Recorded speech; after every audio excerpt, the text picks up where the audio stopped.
سدت ياتجمر بقى بخلو بهجن سرعاتن توديمنا نزي سرعات زي محاور زخونو سبات اكسبوز كنقبرهم كنكالالنا انا هجي تخيلي قوصرا غيره دلخو سوني ساعات كلتا ناي سيوزين بس قوصرا لنا ابزي اوتاوا كل دوكيمنت تاتسنيده نسيوزين بس كهبومي كابزي زهبوني ريفرنس غلمله هيزي نسيوزرلاند نقيل لهو معرخ اندزي واغا زخفل زلخو ترديقمني ስለዚህ አብዛ ፔቲሽን ፈርሙ ስርዓተ ህግ ከምዘለኩ ፈልጡሎም እሶም ሲ ነዚ ዲክታቶራዊ ስርዓት አለኩደ ዲክታቶራዊ ስርዓት እንዳደገፉ እሞ ስርዓት ዘይብሉ ቆዋም ዘይብሉ ህገ መንግስት ዘይብሉ ትካላዊ አሰራራ ዘይብሉ ስርዓት እንዳደገፉ ሲ ነህና ሞ አብተህት ጽላል ስደት ከለና እሞ በህግ ተገዚና እንዳኸይና ከመገርና ደይንሰር كميجرنا كومبلين زي نقبر نسوم يهليفوم يهونا اللون ديم كاو هليفوم عديتاتنا أنا سي بتعمل تجريمة إذا بيتيشن واتش مسبلتسي بزاوانا يزرسنا عوش 48 ساعات معات إيميلات معات مسج متشيني وازتو كسلنا عندنا دلينا أنا سي دك أحبوتاتي خمسة إلهم تعسيرهم مالو زرسنا يأسيرهم كله تعب عدي زقبر زلو حبريتا يبتس النايو سدت كوينو مونتا هنقبر زبلوني سبات الله معات سلازي هجون انكاريج دقبركم سبات بليز اب سيوز اندهر اللهم ناب كفلي immigration سيوز ريبورت قبروه اذا سبزي نتوم دلت فت تارجيت غيرو مو اب صلال سدتኛ እንዳነበረ እትህግ ኻን خلتهم معرخ نسو እቲ ጥቅሚ ይኹን ወላ ት ቤኔፊትሲ በሐሳብ እንዳሆነስ ንሱስ ህሉፍ ሓሊፍዎ ናይስለላ መድረኽ የህሊፉ ይሄባሎ እዝታቱን ሲ ከተህብሩ ለኩም እቲ ዝግባእ ዝኾነ ይጠቅም ዝብል ሓበሬታ ዘለኩም ሰባት ናባይ ምጹ ሽግር የለም ቡሽ ጨርከቡኒ ታፕቲሽን ከአ ክትፍርሙ በዝጋጣሚ ይላቦ አብዝ ቀረባ ጊዜውን ምስቶም ኩሎም ናይ ሜዲያታት አውዓቴ ኢንተርቪው ገብሬ ወላ ምሰልጠነ ይሁን ምስ ዝኾነ ይሁን በሐሳብ ወጪ ኢንተርቪው ገብሬ ህጅ ሰደሎም አለሁ መልእክቲ ቆጸራ ግበሩ ሁሉም ሰው ታንክ ዩ نزارب له كعبي تايك باللي مسيلكم درسنا ايك خمس حدندي سلازي بشي دك اكل غزاي بقلا سكفتا زبال تحضر يابلكم اكل غزاي لو قامس يبلون نقاصادا لو مسمز بنير تزغون اكل غزاي زخلو بسمعيت اتيو زغلو باسي زغل تاشماي محلون እንኳን አብለ ካለሁ የኒ እቶም ዝፍሩሙ በአንጻሩ እቶም ዘፍርሑ እቶም ዘጠራጥሩ ካዘለው ቀዳም ወደቀ አኮል ግዛይ ክፍሩሙ ልካይም ስለዚ እዚ ሰብዚ ሓወሚ ወይ ሓውኹም ይዝብል ስክፍታ ኸይል ወቃ እዚ ሓውና ዘይኮነ ኣብ ሓው ዘእተወና ሰብ እዚ ንኽንቃፀል ኣብ ሲኦል ተደርቢና ሃልሃል ንኽልብስ ፈረደና ሰብ ረዲካሎ በዚ ኣይትሰከፍ ንዓኻ ከዓ ኣብ ርእስና ክነደይበካ ኢና ልዕሊ ማንም ክንሪኤካ ኢና ጥራይ እዚ ጀሚርካዮ ዘለኻ ጽቡቕ ጌርካ ቆጽለሉ ኩሉ መንእሰይካ ኣብ ጎንና ካሉ ስኽፍ ኣይበልካ ስለዚ የናሓውና ጥቆሎ ዘለኻ ጽቡቕ ነገሪ ብጣዕሚ ፈቲና ያለና ኣጆኻ በርትዕ ጥራይ ወገንነት ኣውራጃውነት ካብ ርእስና ክንውፅእ ንክእል ኣለና ነቲ መንእሰይ ጽቡቕ ጌርካ ክትሕዞ ክትክእል ኣለካ ክብለካ ደሊ ብዛዕባ ካለጊን ኣይትሰከፍ ኩሉ አኮል ግዛይ ቀዳማይ ክፍርም ይብለቃና ስለዚ ኣብዝኻ አኽለኒ ቴንክ ዩ እዎ ናይ በሓቂ ጽቡቕ ዝኾነ ዘረባ ብራዘር እዎ ዮናስ ባይዘወይ ድፍረትም ስለ ዘለዎ ትኺሉ ኣብ ፓርላማ ዳኣቱ ሰቢ ድፍረት ይወሳነ ድማ ኣብ ድኾነ ነገር ባይዘወይ ስለዚ ዮናስ ናብ ደንበ ፍትሒ ብምምፅኡ ክትሕጎሱ ኣለኩም ተረዲኩም ኣሎ እቲ 85% ንህግደፍ ድሰርሓሎም ዝነበረ ዮናሲ ባይዘወይ ቅድም እጂ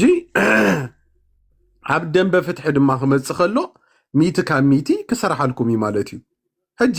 እዚ ምን ዓቕዶ ኣበይ ኔርካዶ ገለ መለዶ ገለ ድበሃል ሳይንስ ግደፍዎ ያራዳ ልጆች ጎራሕ ቆልዓሲ እንዳበልዐ ዝበኪ ድበሃል ምስል ኣሎ ሕጂ ጎራሓት ክትኮኑ ኣለኩም ዮናስ ብጣዕሚ ፈጣጣይ ብሓቂ ኣብ ቅድሚ ኣምላኽ ሕጂ ክዕውተኩም ድኽእል ዮናስ እዩ ندخون بوتا أي حفر اللوني تغيلي داعتو ስለዚህ ነዚ ነገር እዚ ተጠቀሙሉ ኣሕዋት ሰብ ምክሳብ ፅቡቕ እዩ ተረዲኩም ኣሎ ቋንቋ ምምላኽ ኣለዎ ድፍረት ኣለዎ ከድምዕ ይኽእል እዩ ከእምን ይኽእል እዩ ያራዳ ልጅ ስለዚ ብዙሕ ነገር ዝተዓወቶ ድማ ካብኦም ምስ ወፀ ሪኢኹምዎ ኢኹም ባዕልኹም ማለት እዩ ተረዲኩም ኣሎ ሕጂ ህግደፍ ንዮናስ እንድሕር ሪያስ ትዝርጦ ኣይገርመኩምን በቃ ትዝርጦ ሕጂ ነዚ ነገር እዚ ተጠቀሙሉ ደንበ ፍትሒ ግልፂ ገይረ ክነግረኩም ኣብ ዓለም ክነግረኩም በቃ ሲስተማቲክ ኮይንካ ምኻድያ ብራዘር ዝብል ክሳብ ዝደልዎ ይሕንክስ እዩ እስኹም ድማ ኩሉ ነገር ክመዓራረ እንድሕር ኮይኑ ብከምዚ ዓይነት ጉዳያት ከተተባብዕዎ ኣለኩም በቃ ብጎኑ ጠጠው ክትብሉ ኣለኩም እዚ ቀሊል ነገር ኣይኮን ዘርሰናይ ሲ ግደፍ እንዳበልና ኣነ ግደፍ ኢለ ናይ ጆን ኣነ ግደፍ ኢለ ግልፂ ገይረ ክነግረኩም ፒቲሽን ከፅሕፉ ከለው ክጉስጉስ ከሎሱ ኣነ ግደፍ ኢለዮ ሰብእ ሲርካ እንታይ ጠቕመካ ሞ ነይበሎ ገለ ኢለዮ ሕሹኽ ኢልካ ዲ ገለ መለይልን ንዓይ ማለት እዩ ተረዲኩም ኣሎ ስለዚ ባዕለገይ ብጣዕሚ ትማሊ ሓደ ወዲ ሓማሴን ግን ወዲ ትካቦ ዝበሃል ንክሰሶ ክበሃል ከሎ ሓደ ወዲ ሓማሴን ምፍራም ኣብዩ ኣይገርመኩምን ከምዚ ዓይነት ቆሻሻ ዝኾነ ባህሪ ደለዎም ዘርሰናይ ባዕለገይ ክንደሻ መኺረ ደቂ ዓድኻ ከተእቱ ከለኻ ኣይትቀየር ስኢልካ ኣዛርቦም የዕልሎም ስለ ድፈትውኻ ስለ ዘኽብሩኻ ተበልክዎ ነይበሎም ከዳኣትዮም እዚኦም ኢሉ መሊስለይ ነይሩ ስለዚ ይሕዋት ካብዚኣ ንላዕሊ ሕማቕ ነገር የለን እዚ ክነግረካ ኣነ ክንደሻ ፀሪፈ እዩ ንደቂ ዓድኻስ ከመይ ጌርካ ይሕሊፍካ ትህብ ኢለ ምስኦም ከለኹ ፀርፎ ነይረ ኣነ ኣብዚ ሚድያታት ማለት እዩ ከም ትርዩኒ ስለዚ እዚ ባዕለገይ ብጣዕሚ ነውራሚ እዚ ዝበላሓሉ ፃሕሊ ድሰብር እዩ ኣይዶኖ ካብቲ ከባብን ኮይኑ ኣይስማዓንን ዋላ እቲ ባህርያቱ በሎ እቲ ተግባሩ በሎ እቲ ጠባዩ በሎ እቲ ክፍኣቱ በሎ ኩሉ ነገር ናይቲ ዓዲ ኮነ ናይቲ ከባቢ ኮነ እቲ ከባቢ መስኪን እዩ ፈቃሪ እዩ ንፎ እዩ በቃ ኣለቀ ስለዚ ካብኦም ድወፀ ኮይኑ ኣይሰማዓንን ባይዘወይ ይሕዋት ስለዚ እዚ ተጓሒፍልኩም ባይዘወይ እታ ዓድኹም ትፀር እምበር ወላ ሓንቲ ኣይትፅየቕን እያ ግልፂ ገይረ ክነግረኩም ይኺድ ኣብቲ ሃገር ምሽ ይድግፍ ኣሎ ተባእ ኮይኑ ምሽ ይድግፍ ኣሎ እዚ ፃሕፃሒ ንኤርትራ ክኣቱ ከሎ ግን ኣብ ስሪኡ ኣንጢቡ ነይሩ ሸይኑ ነይሩ ዳሕራይ ዝነገርዎ ግን እትዮም ኣብኡ ደለው ሰባት እዮም ኣንጢብካ ኣለኻ ብራዘር ስሪኻ ተፀይቓላ ምስ በልዎ ሽቃቀ ኣበሎ ኢሉ ኣዳልዩን ኢሉ እቲ ኣብ ድሕሪኡ ዝተሰርሐት ጓል እያ ነጊራትናይ ስለዚ ከምዚኦም ዓይነት ፃሕፃሕትሲ ኣብዚ መፂኦም ንተባኣት መንእሰያት ከዋርዱ ክፀርፉ ከለው ብጣዕሚ ዝገርም ባይዘወይ ብጣዕሚ ይድሕዝን ስለዚ እዚ ጉድጓዱ ሸውዓተ ማሞቅ ከተእትዎ ኣለኩም ኩሉም ደንበ ፍትሒ ብሓንሳብ ሻማ ኢልኩም ነዛ ፒቲሽን ምልእዋ እመኑን እየ ድብለኩም እሱ ድማ ክኸይድ ከሎ መዓት ነገር ክዕውተኩም ይኽእል ኣብ ስዊዝ ክነግረካ በቲ ዝገበሮ እሱ እመነኒ ድብለካ ሰከንድ ኣይፅንሕዎን እዮም ክትርእይዎ ኢኹም እንድሕር ብትኽክል ህዝቡ ተኸቲሉ ዮናስ ከይዱ ማለት እዩ ኣለቀ ስለዚ ቀፅሎ ኣሕዋት ከይሕዘኩም ኣነ ባይ ደ ወይ ኣብዚኣ ንኩላትኩም ኖት ክገብር ዝደሊ እንታይ እዩ እዚ ፔቲሽን እዚ ዝኾነ ገንዘብ ኣይክፈሎን እዩ ብነፃ እዩ ክትፈልጦ ዘለኩም እቲ ፔቲሽን ኢንስቴት ኦፍ ፔይመንት ሼር በልዎ ኣባ ማለት እዩ ስለዚ ኣይትኽፈሉ ሰለስተ ሰባት ድዮም ገለ ከፊሎም ኣለው ሓሙሽተ ቅርሺ ኣይትኽፈሉ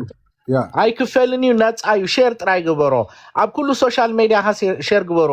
ፌስቡክ እዚ ዋትስኣፕ ገለመለ ኣብ ኩሉ ሼር ግበሮ ወላቲ ሊንክሲ ነቶም ካልኦት ሰባት ብፕራይቬት መሴጅ ስደዱሎም ስለዚ ክፍረም ኣለዎ ኣትሊስት ህዝቢ ነዚ ፔቲሽን ንሕናቲ ጭብጥታት ሂዝናይ ኣለና ኩሉ እቲ ኣብ ቅድሚ ቤት ፍርዲ ድዩ ነቲ ክሲ ዝቐርብ ሰነዳት ኩሉ ኣለና ምሳና ግን እቲ ህዝቢ ሲ ተረዲዎ ከም ዘሎ ዘረጋግፅ ፔቲሽን ስለ ዝኾነ ኣገዳሲ እዩ ነቲ ኣቕሪብናያ ዘለና መርትዕ ዘደላድል ስለ ዝኾነ ኩልኩም ክትፍርሙ በዚ ጋጣሞ ይላቦ ኣዘርዋይስ ፍሪ እዩ ታንክ ዩ ኦኬ ቀፅሎ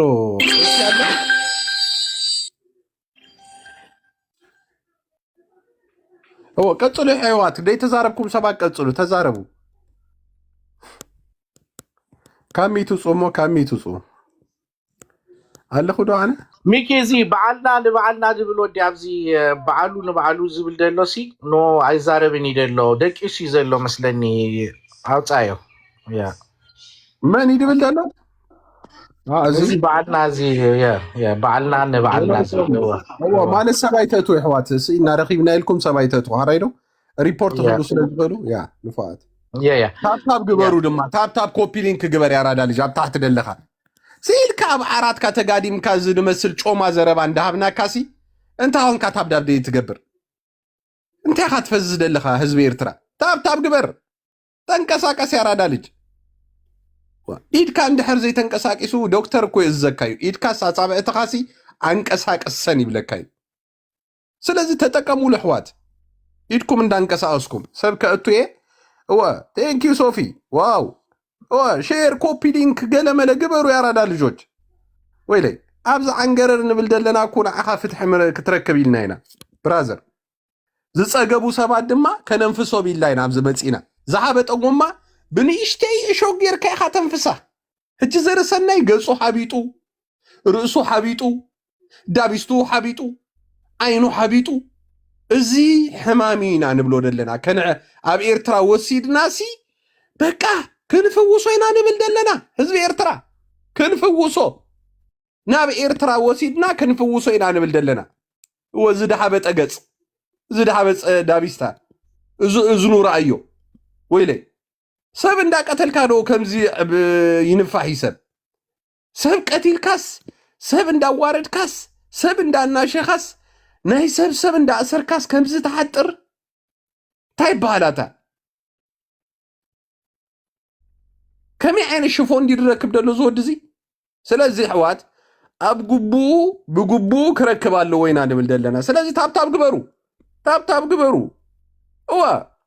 ታብታብ ግበር ያራዳ ልጅ ሎቅማፅ ወዲ ለቅማፅ ሓሰማ ወዲ ሓሰማ ክትኣቱ ኢኻ ምሱ ንኣልቱ ለዓለካ እምባ ይገርመካ ኮይ ስለዚ እዚ ወዲ እዚ ብሕጊ ክትሓዝ ኣለዎ ብሕጊ ዝተሓዘሉ ምክንያት ድማ ሓንሳብ ፋሽ ሒዙ ንዓይ ድማ 30,000 ዓሚፅኒ ህዝቢ ኤርትራ 30,000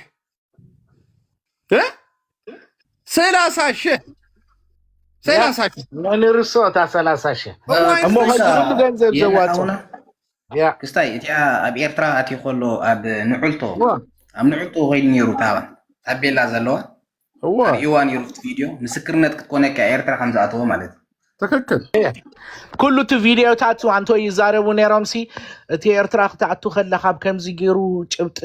ገለ ብሎ ነይሮም እሲ ኮነ ንህና ንብል ደለና ሰብ እዚ ቀዳም እንድህር ኣነ ንኣብነት ኣብ ካናዳ ኮይነ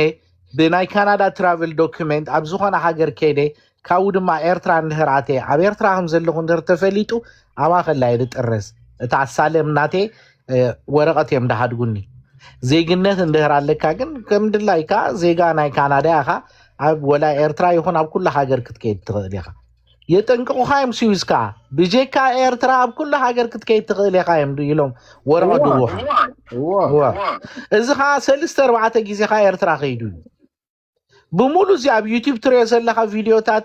ዓድና ፍራንክፈርት እያ መሲላ ገለመለ እንዳበለ ብሙሉ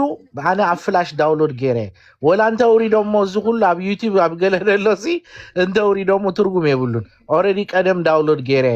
ስለዚ ጭብጥታት ናይ መርትዕ ኩሉ ሰብ ዝፈልጦ እዩ ኩሉ ኣብዚ ዘሎ ኤርትራዊ ተሓቂ ፈልጦ እዩ ንህና ንብል ደለና እዚ ስርዓት ማሕበሩ ክህረም እንተኮይኑ እዚኦም ዘይፍትሓውያን ሰባት በለፀኛታት ዝኾኑ ሰባት ኣብ ቅድመ ሕጊ ኢና ነቕርቦም ሸለል ምባል የለን ድሕር እጂ ኬድካ ዳስ ህግደፍ ክተሟሙቕ እንድህር ደልኻ ተረድኻኒ ንህናኻ እንዳ ሕጊ ኢና ንኸይድ በቃ ነጀርሰካ ከማያ ብኸምኡ ይፍታሕ ክመፅእ ዝኽእል ተፀቢናኩም 35 ዓመት ኣብ ኤርትራ ፍታሕ ክመፅእ ስርዓተ ሕጊ ክነግስ ኣዴታትናን ኣቦታትናን ክንሪ ዓድና ክነዓቱ ኣይከኣልናን እንስኻትኩም ግን ከም ድላይኩም ዓድኹም ዳዓተኹም እንደገና ሰፖርት እንዳገበርኩሞ ነዚ ስርዓት ካብኡ ሓሊፍኩም ድማ ኣብ ልዕሌና ፈኸረን ዛቻን ፋስ ሂዝካ ተፈራርዓና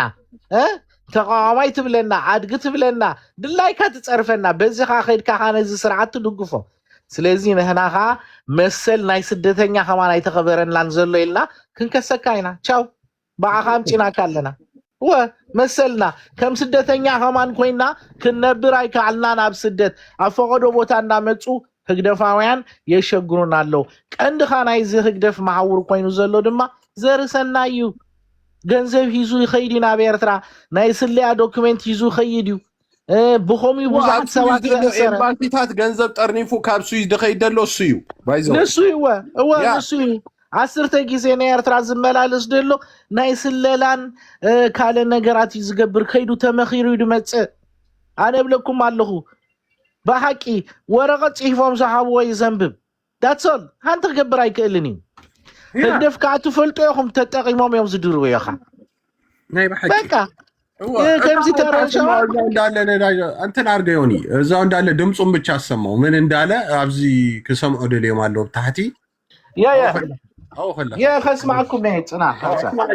نو كسمعوا له